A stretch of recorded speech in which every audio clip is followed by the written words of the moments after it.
नमस्कार दर्शक महानुभावहरू, नवीन खबरमा 10 खबर लिएर हामी उपस्थित भइसकेका छौँ। सुरु गरौँ आजका खबरहरू। नेपाल कृषि प्रधान देश। कृषि प्रधान देशमा कृषक कति छन् भनेर नेपाल सरकारसँग एकिन तथ्याङ्क पनि छैन। त्यसैले नेपाल सरकार कृषि मन्त्रालयले अब प्रत्येक स्थानीय तहमा कृषकहरूको जनगणना गर्ने भएको छ। यदि तपाईँ पनि कृषक हुनुहुन्छ भने आफ्नो स्थानीय तहमा कृषकको जनगणना हुँदैछ, त्यहाँ जनगणना गराउनुहोला।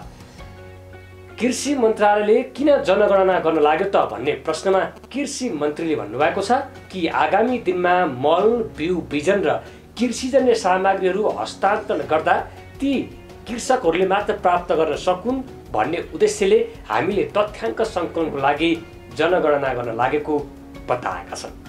स्वास्थ्य शिक्षाको माग राख्दै सबैका लागि स्वास्थ्य शिक्षा भन्ने मागसहित अनसन बसेका डाक्टर गोविन्द केसीको स्वास्थ्य अवस्था दिन प्रतिदिन जटिल बन्दै गइरहेको छ।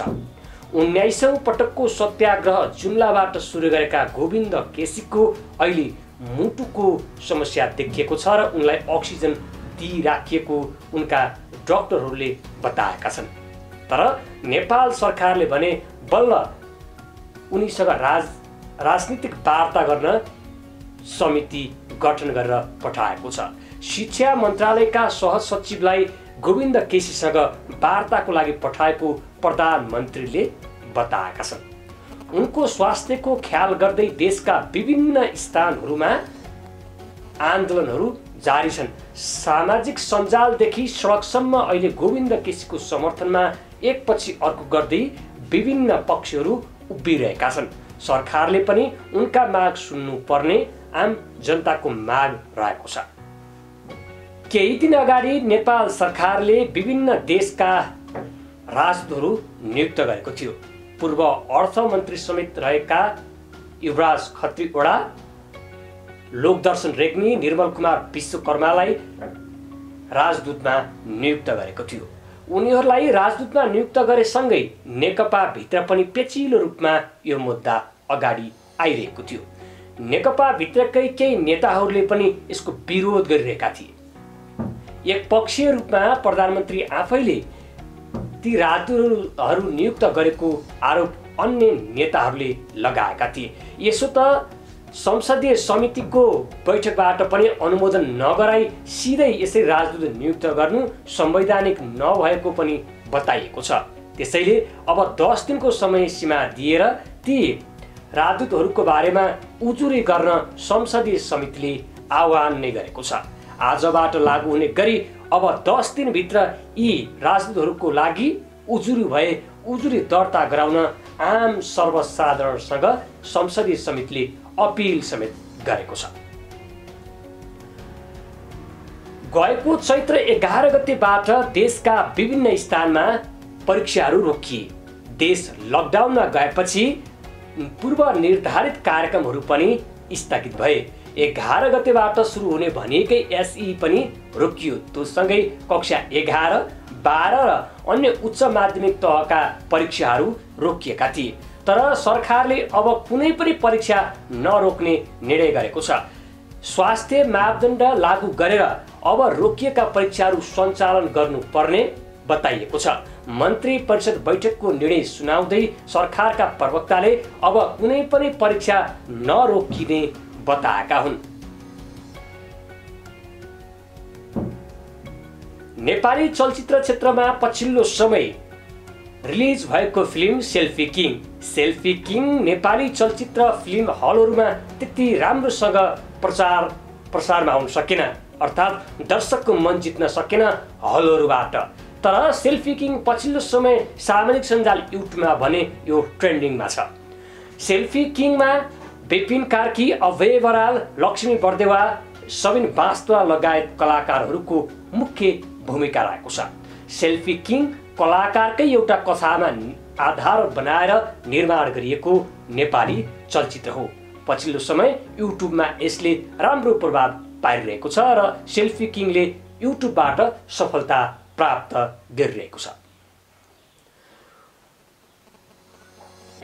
यति बेला देश संक्रमणको अवस्थामा छ। स्वास्थ्य संक्रमण भएपछि देशका सबैजसो स्थानहरू ठप्प प्राय छन्। स्वास्थ्य मापदण्ड पूरा गरेर केही चलिरहेका छन्।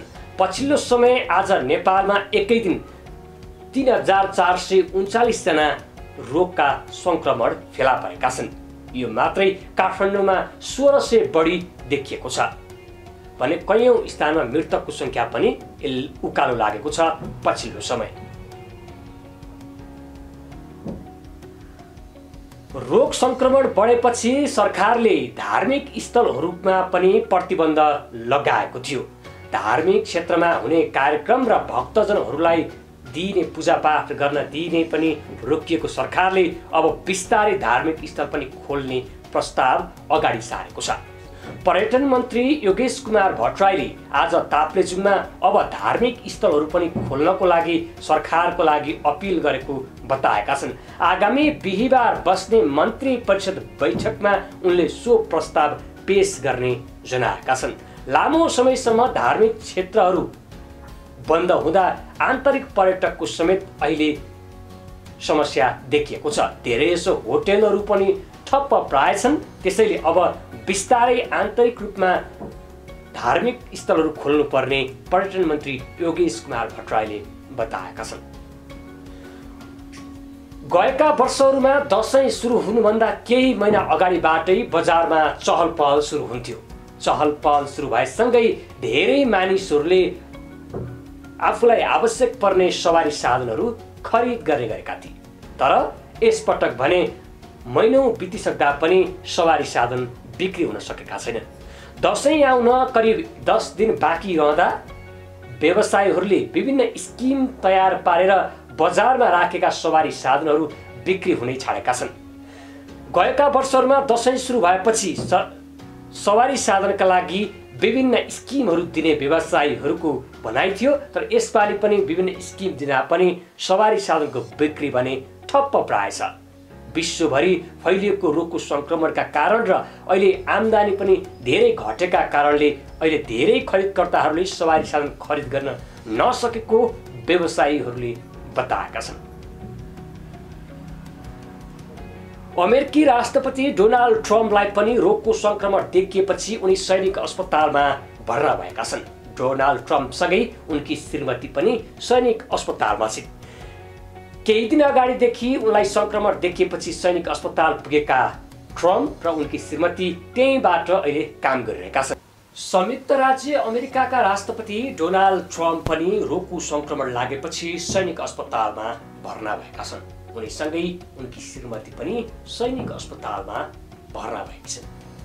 74 वर्षीय डोनाल्ड ट्रम्प अहिले रोगसँग लडिरहेका छन् र उनको उपचार भइरहेको छ।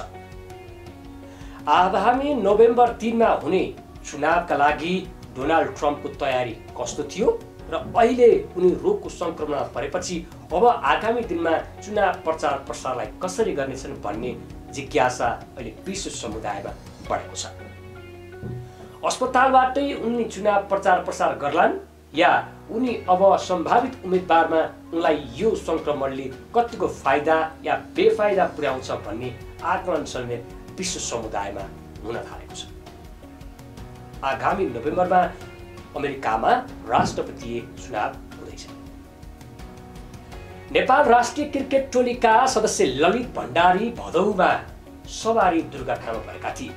उनी कञ्चनपुरमा दुर्घटना हुँदा उनका 2वटा हात र 2वटा खुट्टा भाँचिएका थिए। उनलाई हेलिकप्टर मार्फत काठमाडौँ लगिएको थियो। काठमाडौँमा उपचार गराइरहेका ललित आज डिस्चार्ज भएका छन्।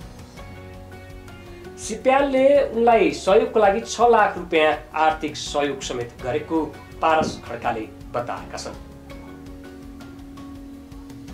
सही सूचना, ज्ञान र मनोरञ्जनका लागि नवीन खबर हेर्दै गर्नुहोला। आजको लागि नवीन खबरमा 10 खबर यति नै। नमस्कार।